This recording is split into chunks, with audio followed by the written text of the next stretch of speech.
पाई ना के ही गति पतित पावन, राम भज सुन सठ मना।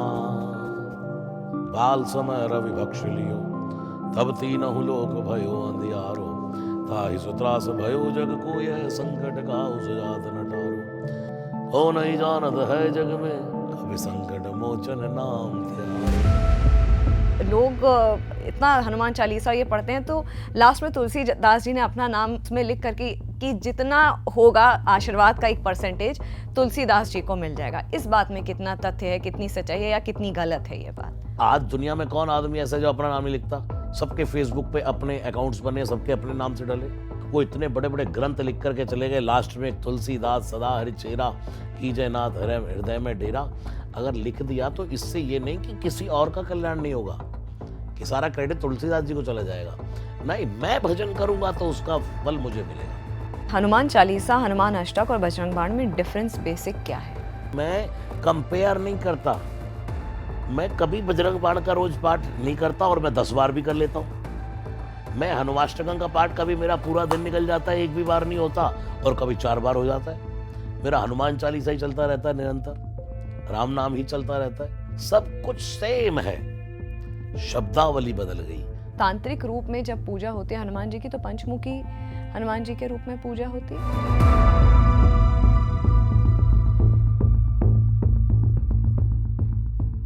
तुलसीदास सदा हरि चेरा, कीजय नाथ हृदय महाडेरा। तो इसमें एक और चीज़ जो इंटरेस्टिंग है कि अक्सर क्या होता है ना कि लोग इतना हनुमान चालीसा ये पढ़ते हैं तो लास्ट में तुलसीदास जी ने अपना नाम उसमें लिख करके कि जितना होगा आशीर्वाद का एक परसेंटेज तुलसीदास जी को मिल जाएगा। इस बात में कितना तथ्य है, कितनी सच्चाई है या कितनी गलत है ये बात? आपके सामने भोजन रख दूं मैं और आप कहो महाराज जी खा लो खा लो खा लो, महाराज जी खा लो, और आप स्वयं ग्रहण करते रहे, पेट आपका भरेगा कि मेरा? आपका पेट भरेगा, भोजन आपके पेट में गया, नाम आपने किसका लिया? मेरा। लेकिन ऐसे ही तुलसीदास जी राइटर है, वो तुलसीदास जी देखो, अब रामचरितमानस की कथा 4 घाट पर चलती है। याज्ञवल्क्य मुनि भरद्वाज मुनि को सुना रहे हैं प्रयागराज में, ठीक है? उनके सामने एक बंदा है सुनने वाला। भगवान शिव कैलाश की पीठ से भवानी को सुना रहे हैं, उनके सामने कौन है सुनने वाली? जगदम्बा। कागभूषुंडी जी गरुड़ जी को सुना रहे हैं, कौआ गरुड़ों को सुना रहा है। लेकिन तुलसीदास जी किसको सुना रहे हैं? पाई ना के ही गति पतित पावन, राम भज सुन सठ मना। तुलसीदास जी के सामने कोई नहीं है सुनने वाला। किसको सुना रहे हैं? अपने मन को। राम भजे गति कही नहीं पाई। तो जब तुलसीदास जी के सामने कोई श्रोता नहीं, वो तो स्वांतः सुखाय तुलसी रघुनाथ गाथा, अपने सुख के लिए लिख रहे हैं। तो लिखते लिखते उनको कोई ये लेना ही नहीं था कि मेरा नाम या मेरा कुछ ऐसे। आज दुनिया में कौन आदमी ऐसा जो अपना नाम नहीं लिखता? सबके फेसबुक पे अपने अकाउंट्स बने, सबके अपने नाम से डले, सबके इंस्टा पे अपने अकाउंट अपने अपने नाम से। वो इतने बड़े बड़े ग्रंथ लिख करके चले गए, लास्ट में एक तुलसीदास सदा हरि चेरा, कीजय नाथ हृदय में डेरा। अगर लिख दिया तो इससे ये नहीं कि किसी और का कल्याण नहीं होगा, कि सारा क्रेडिट तुलसीदास जी को चला जाएगा। नहीं, मैं भजन करूंगा तो उसका फल मुझे मिलेगा। मेरा मानना है, बहुत लोग हमसे कहते हैं महाराज जी हरिद्वार में कराएंगे, करवाओ। लोग कहते हैं महाराज जी घर में ही सुंदरकांड कराना है, बैंकेट हॉल में नहीं करवाना, घर में ही कराना है कि सारा फल घर में ही प्राप्त हो। अरे भाई, जब आप निमित्त बन करके किसी बैंकेट हॉल में करेंगे तो लाभ तो आपको ही प्राप्त होना है। आप जहां भी जैसे भी किसी भी क्षण आप निमित्त मात्रम भव सव्य साचीन, भगवान श्री कृष्ण अर्जुन को कहते हैं, तो निमित्त बन जा, करने कराने वाला मैं हूं।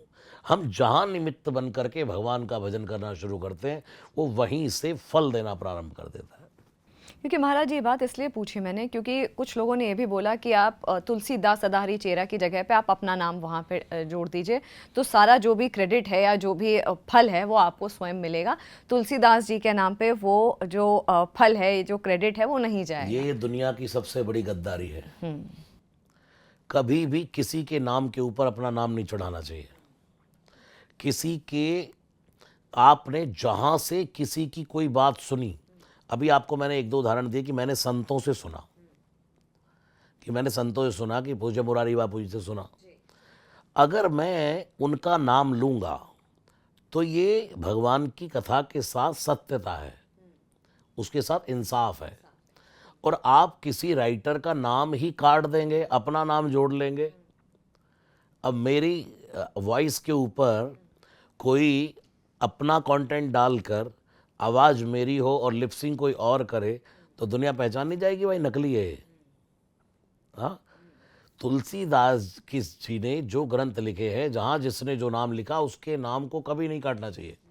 बल्कि मैं दुनिया में कहता हूँ कि ऐसे व्यक्ति बनो कि जिसने आपकी कभी मदद की हो, कभी बचपन में मदद की हो, कभी किसी ने आपकी की उंगली पकड़ के आपको चलना सिखाया। हर व्यक्ति के साथ ये होता है जीवन में।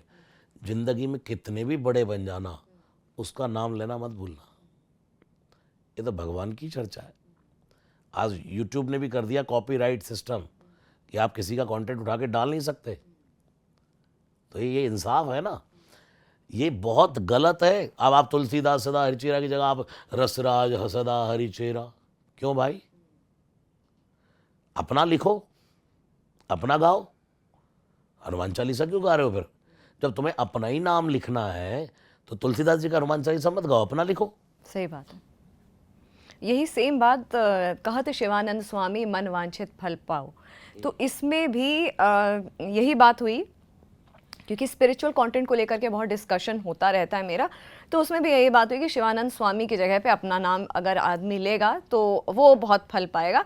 तो मुझे लगता है ये जो मिथ है या जो इस तरीके की चीज़ें जो हैं समाज में, मुझे लगता है इस इंटरव्यू के दौरान वो चीज़ें बर्स्ट होंगी, वो चीज़ें हटेंगी। और सही बात जो आपने बोली कि अगर आप राइटर बन जाओ, अपना लिखो, अपना गाओ, ये बहुत अच्छी बात आपने बोली। अगला एक सवाल बात कहना चाहूँगा, जी। जैसे आप अपने घर में सुंदरकांड पाठ करवाया आपने अकेले, उसको सुनने के लिए 1000 लोग आए, 500 लोग आए, तो जिसने अपनी श्रद्धा के अनुसार पाठ किया, जितना फल आपको प्राप्त हो रहा है उसको भी प्राप्त हो रहा है। ये तो श्रद्धा की बात है, भाव की बात है। सही बात है। अच्छा महाराज जी, हनुमान चालीसा, हनुमान अष्टक और बजरंग बाण में डिफरेंस बेसिक क्या है?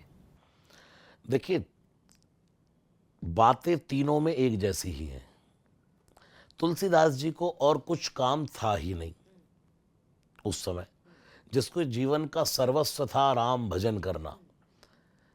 एक उनकी माला, एक उनका कमंडल, एक उनका आसन, पीने को गंगा जल और लेने को राम नाम, या उनकी कलम या उनकी पोथी। उनका मन किया, हनुमान चालीसा लिखना शुरू कर दिया। आप देखिए कितनी बातें सिमिलर हैं। बाल समय रवि भक्ष लियो, तब तीनहु लोक भयो अंधियारो, ताहि सुत्रास भयो जग को यह संकट काहु सुजात न टारो। उधर हनुमान चालीसा की ये चौपाई याद है, लील्यो ताहि मधुर फल जानो। सूर्य की संकेत हो गया। को नहीं जानत है जग में, कभी संकट मोचन नाम तिहारो।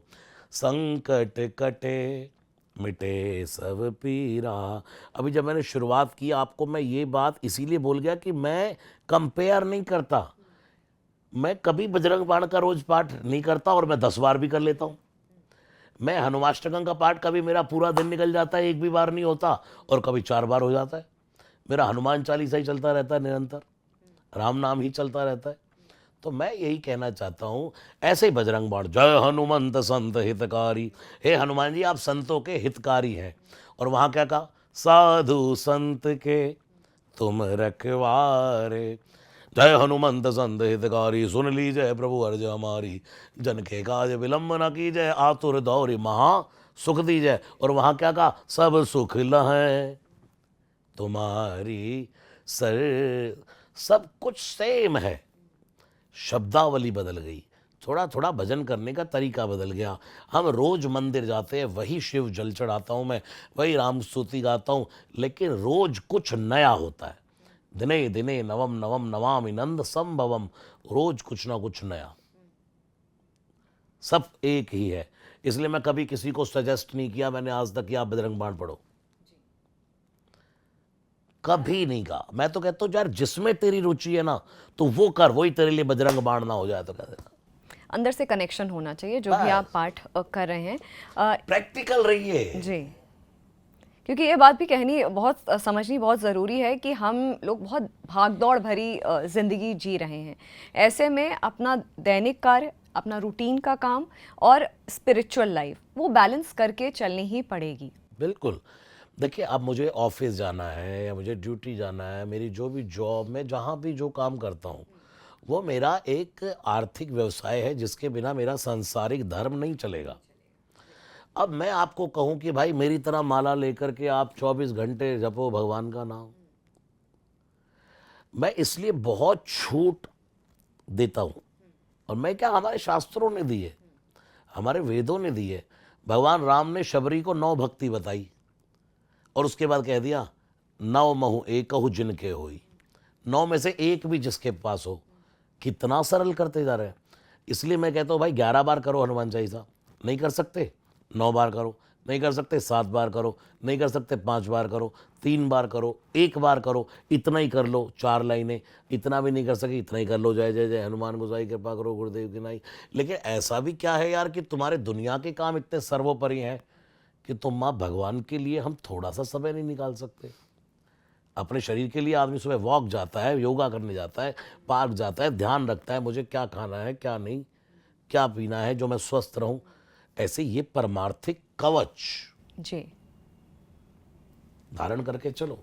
महाराज जी, हनुमान चालीसा में एक जो लाइन लिखी है, जो सतबार पाठ कर कोई छूट ही बंदी महासुख होई, ये 7 बार पाठ का मतलब क्या है? 7 बार पाठ करना? सत नहीं शत। शत, शत का 100 100 बार, 100 बार। तो इस पाठ को 100 बार कैसे करेंगे? क्योंकि मैंने इसलिए पूछा कि जो जगत गुरु रामभद्राचार्य जी ने भी कुछ त्रुटियां निकाली थी हनुमान चालीसा में, जिसमें जो 7 बार पाठ कर कोई, तो क्या है इसका?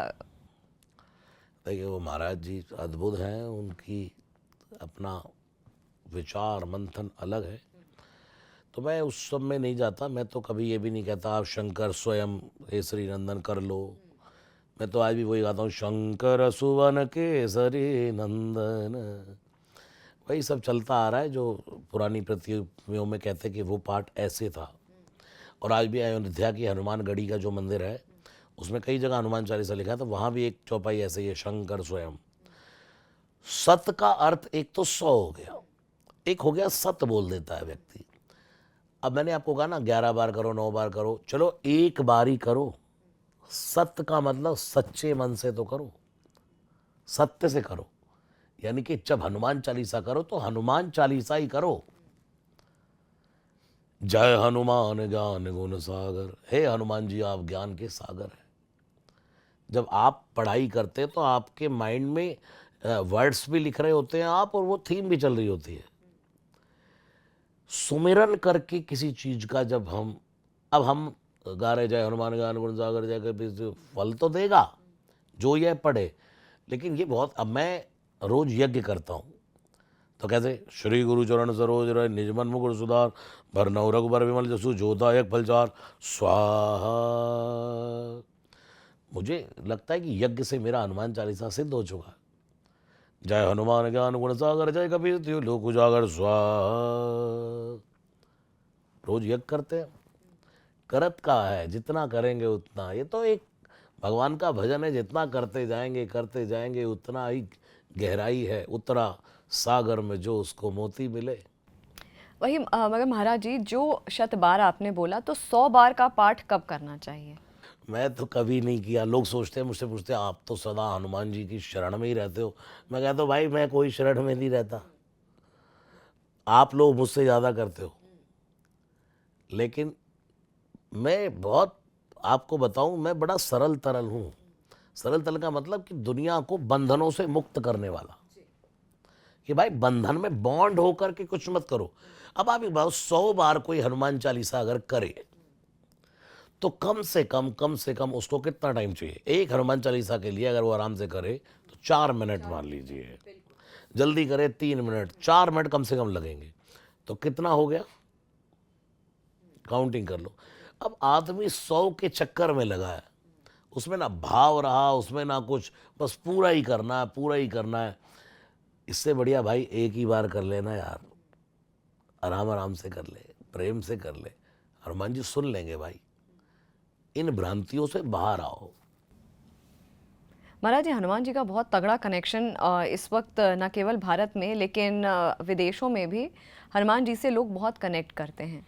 बड़े बड़े ऐसे ब्यूरोक्रेट्स हैं या बड़े बड़े लॉ मेकर्स हैं, प्राइम मिनिस्टर्स हैं, प्रेसिडेंट हैं विदेशों के, जिन्होंने हनुमान जी की मूर्ति या तो अपने ऑफिस में रखी हुई है या हनुमान जी का लॉकेट धारण करके रखा है। हम हिंदुस्तान में, भारत में तो समझ में आता है कि हनुमान जी, क्योंकि हमारे ग्रंथों में है, बचपन से हनुमान हनुमान हनुमान जय सिया राम सुनते हैं। ये जो विदेश में लोग रहते हैं उनका क्या, कैसे, क्या कनेक्शन या हनुमान जी से है, वो कैसे कनेक्ट करते हैं खुद को? देखिए, हवा है हनुमान जी। जितनी श्वास की जरूरत भारत के लोगों को है, इतनी ही अदर कंट्रीज में सबको है। जैसे जैसे इंडियंस लोग बाहर गए, अभी मेरे पास बहुत से लोग ऐसे हैं जो पूरे ऑल वर्ल्ड से जुड़े हैं, और यंगस्टर्स सब। आपको मैं अभी भी फ़ोन खोल कर दिखा सकता हूँ। सुबह पाठ करते हैं तो मेरे पास फ़ोटो भेजते हैं, देखो महाराज जी सुंदरकांड हो गया। उनका बर्थडे आया, गुरुजी ऑनलाइन सुंदरकांड कर दो। पूरा परिवार बैठा है, हमने हनुमान जी का, राम जी का चित्र वहाँ पर रखवाया, तिलक करवा दिया ऑनलाइन, यहीं से सुंदरकांड कर रहे हैं, वो लोग बैठकर कर रहे हैं। उनको पता है, वो लोग जानते हैं कि हनुमान जी ने हमारे जीवन में हमारे साथ क्या। हनुमान का अर्थ है, जहाँ हनुमान जी का नाम आ जाएगा वहाँ व्यक्ति पॉजिटिव हो जाएगा। उसको लगेगा कि मैं सुप्रीम पावर की शरण में आ गया। अतुलित बल धामा, अतुलित बल धामा है हनुमान जी। भगवान शिव का अवतार है। किसी का भी काम हनुमान जी के बिना नहीं चलता है। श्री कृष्ण का नहीं चला द्वापर में, त्रेता में भगवान राम का नहीं चला, देवी दुर्गा का मंदिर हो वहाँ सबसे पहले हनुमान जी, राम दुआरे तुम रखवारे वहाँ सबसे पहले हनुमान जी। तो भैया अपने अपने घरों के द्वार पर श्री हनुमान जी को बिठा लो ना, अपने जीवन के द्वार पर हनुमान जी को बिठा लो ना, अपने इस मुख के द्वार पर राम नाम को बिठा लो ना। राम नाम मणिदीप धर, जिह देहरी अर द्वार, तुलसी भीतर बाहर हूँ जो चाहसी उजियार। अब एक बात और बताऊं आपको, यहाँ अभी कॉट कर रही है, जैसे आपने कहा तुलसीदास सदा हरि चेरा, तुलसीदास जी अपना ही नाम क्यों भेड़ देते हैं हर जगह। इसका एक अर्थ ये भी है, तुलसीदास जी दुनिया को दिखा रहे हैं, भाई ये मैं अपने लिए लिख रहा हूँ, तुम्हारे ऊपर थोप नहीं रहा हूँ। तुम्हें अच्छा लगे तो करना, नहीं तो मैंने अपना नाम ले दिया है भाई, मेरे लिए है। यहां भी तुलसीदास जी कहते हैं तुलसी भीतर बाहर हो जो चाहसी उजियार। तुलसी, अगर तुझे भीतर बाहर उजाला चाहिए, जैसे एक मणि है, आजकल देखा हो ना आप, एक लाइट आती है बच्चे मुंह में रख लेते हैं तो अंदर भी लाल और बाहर होंठ भी लाल हो जाते हैं। तो तुलसीदास जी यही उदाहरण दे रहे हैं, कब से? राम नाम मणिदीप धर, जिह देहरी और द्वार। अपनी दहली पर आप कोई दीपक रख देते तो अंदर भी उजाला होता है और बाहर भी। ऐसे राम नाम को जब अपनी इस मुखरूपी देहरी पर रख लेंगे तो अंदर भी उजाला होगा और बाहर भी उजाला होगा। यहाँ भी तुलसीदास जी ने अपना नाम लिख दिया, भाई तुलसी तुम मत मान लेना भाई। मैं भी लोगों को कहता हूं कि मैं जो तुम्हें कहूं वो सब मान मत लेना। आपको भगवान ने विवेक दिया, बुद्धि दी है, और आपका हृदय ना वो सब अंदर टिक करता रहता है, मार्क करता रहता है, रॉन्ग रॉन्ग राइट, फिर अपने हृदय की सुनो। महाराज जी, हनुमान जी और पंचमुखी हनुमान जी में क्या डिफरेंस कोई है? अंतर नहीं है। तो पंचमुखी रूप में क्यों पूजा होती है? हालांकि जैसे दरवाजे पे भी लोग पंचमुखी हनुमान जी वास्तु के चलते टांग देते हैं, और ये भी मैंने सुना है कि तांत्रिक रूप में जब पूजा होती है हनुमान जी की तो पंचमुखी हनुमान जी के रूप में पूजा होती है। जो लोग तांत्रिक पूजा करते हैं वो जानते होंगे, मैं तंत्र से, तांत्रिक से बड़ा दूर हूँ। मैं आपको दिखाऊं, एक चित्र आपके लिए लाया हूँ मैं देने के लिए। कहाँ है वो भैया, देना जरा। अपने को वो बूटी उठाए हुए हनुमान जी भी नहीं भाते, यानी कि अच्छे तो लगते हैं, लेकिन मैं सोचता हूँ यार कब तक कष्ट दिए रखोगे इन्हें। अपने को ये स्वरूप हनुमान जी का, मौन बैठे हैं, राम राम राम राम जप रहे हैं। ये एक ऐसी पावर है मेरे भाई बहन, ये जैसे कोई घर का बड़ा व्यक्ति, बड़ा पावरफुल व्यक्ति रहता मौन है, लेकिन उसके इशारे से काम होता है, ये वो हनुमान जी है। मेरे घर में कोई आपको पंचमुखी हनुमान जी नहीं मिलेंगे। जहां जिस रूम में जाओगे ये वाले हनुमान जी के बड़े बड़े चित्र हैं, और ये पूज्य बुरारी बापू की समझ है, उनकी दिमाग से उपज हुआ है ये स्वरूप। तो मेरा कहने का भाव ये है कि पंचमुखी हनुमान जी इसलिए हैं क्योंकि शिव पंचानन है। एकानन चतुरानन, आरतियों में सब गाते हैं, पंचानन राजे, बोले पंचानन राजे। तो जब शिव हनुमान बन के आए तो भाई पंचमुख आएंगे कि नहीं आएंगे? हनुमान जी कथा गाते हैं, शंकर कथा गाते हैं। हनुमान जी एक मुख से राम जपते हैं, शंकर सदा राम जपते हैं। जो 5 मुख शंकर के हैं वही हनुमान जी के हैं। अब एक मुख गरुड़ का है, एक मुख हयग्रीव का है, एक कपि का है बंदर का, एक नरसिंह का है, और एक देखो कपि, अश्व का। ये 5 मुख है हनुमान जी के। तो मुझे तो ये लगता है जब हनुमान जी को दाढ़ना होता है, जैसे ही लंका में प्रवेश करने लगे हनुमान जी, मसक समान रूप कपि धारे, लंकई चलो सुमीर नर हरि। अब नर हरि का एक अर्थ क्या हुआ? नर का अर्थ मनुष्य, हरि का अर्थ भगवान, ठीक है।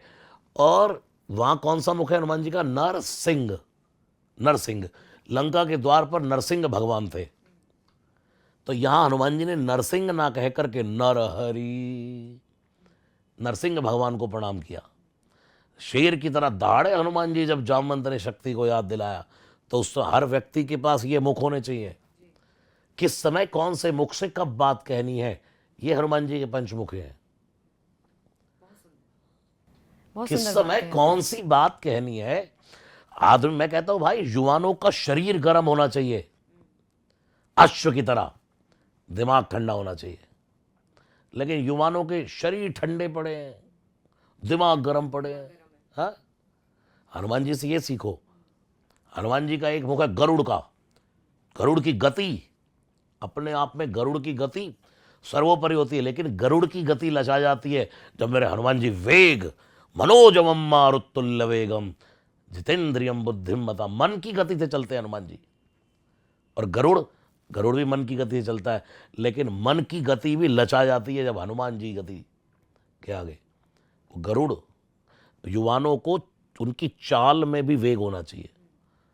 थके थके चल रहे हैं, आप देखो हमारे मोदी जी दौड़ के जहाज पर चढ़ने का ये नियम है।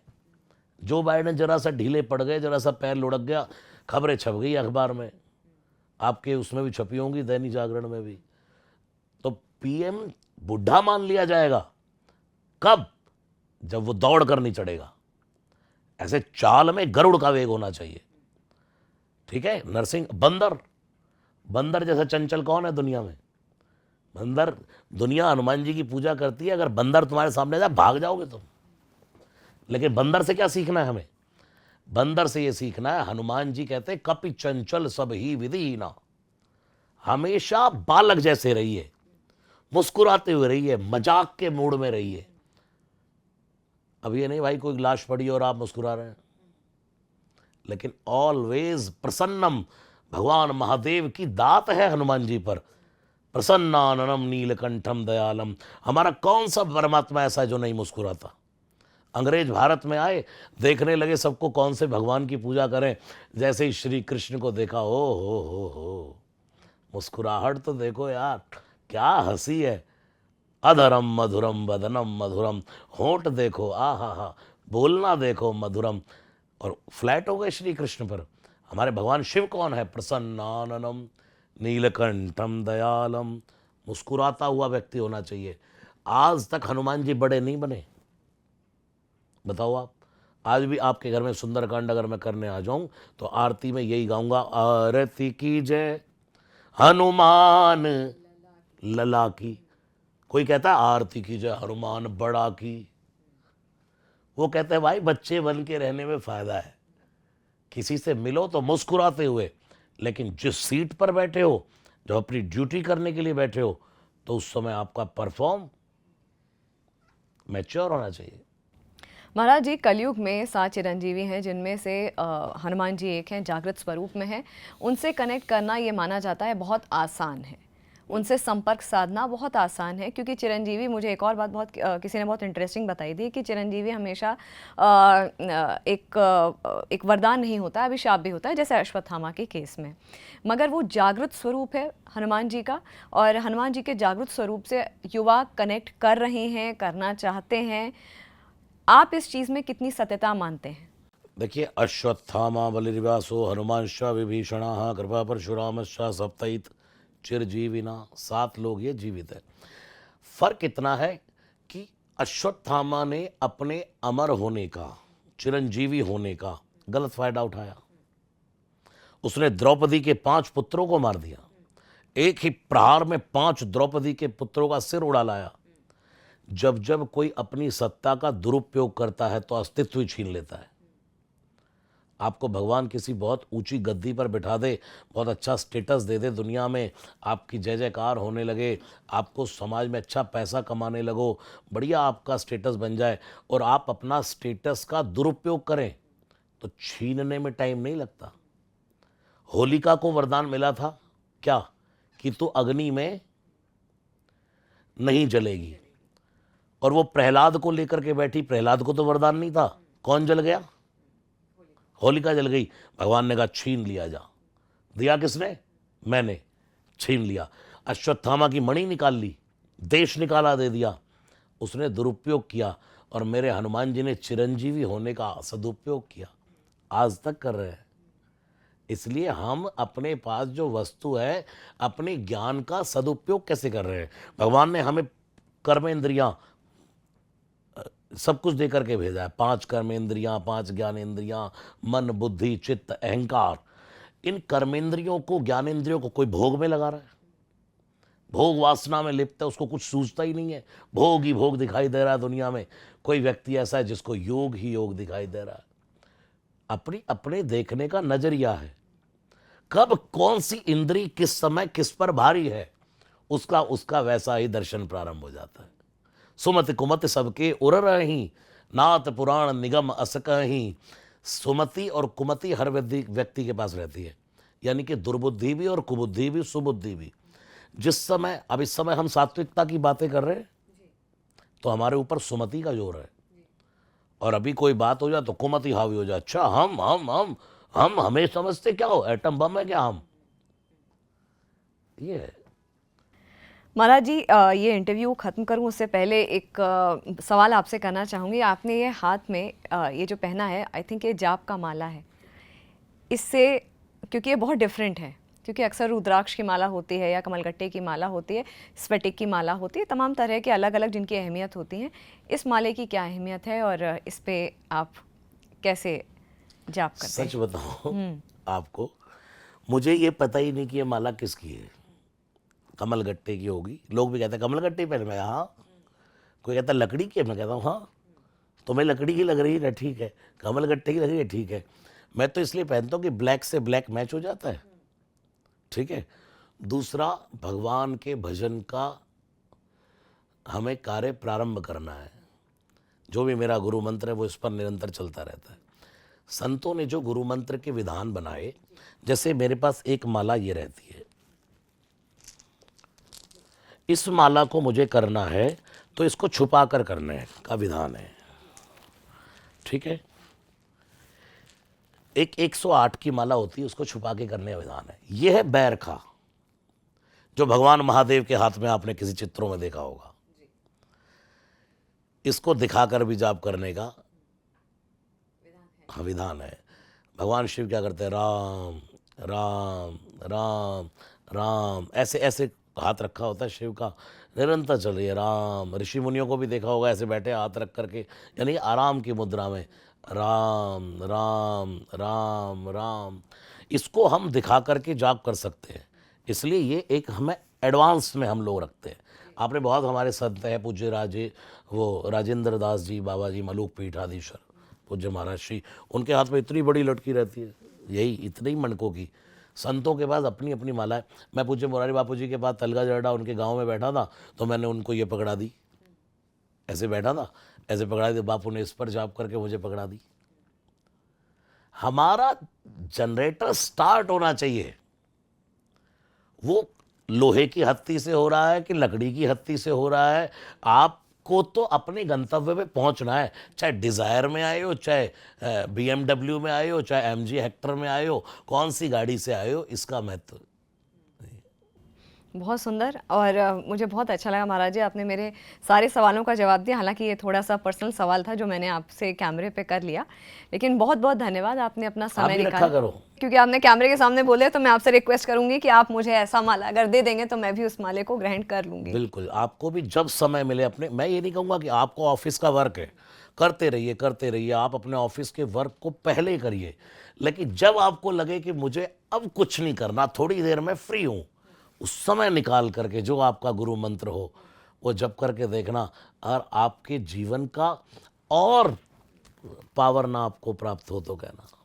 बहुत बहुत धन्यवाद महाराज जी, और बहुत अच्छा लगा, बहुत पॉजिटिविटी। और हनुमान जी को समझना अपने आप में एक बहुत बड़ी बात होती है, और मुझे लगता है कि हमारे व्यूअर्स को भी आज अच्छा लगा होगा। सुंदरकांड, हनुमान जी, हनुमान अष्टक और बजरंग बाण और हनुमान चालीसा के बारे में इस तरह का जो ज्ञान है वो सीधा अगर रसराज जी महाराज से मिल रहा है तो अपने आप में ये एक बहुत खुशकिस्मती की भी बात है। आपका एक बार फिर से बहुत बहुत धन्यवाद। खूब हनुमान जी कृपा करें, सब सुख लहें तुम्हारी शरणा, तुम रक्षक काहू को डरना। यही आशीर्वाद देता हूँ मैं सबको, जो आपके व्हाट्सएप की स्टेटस होगा।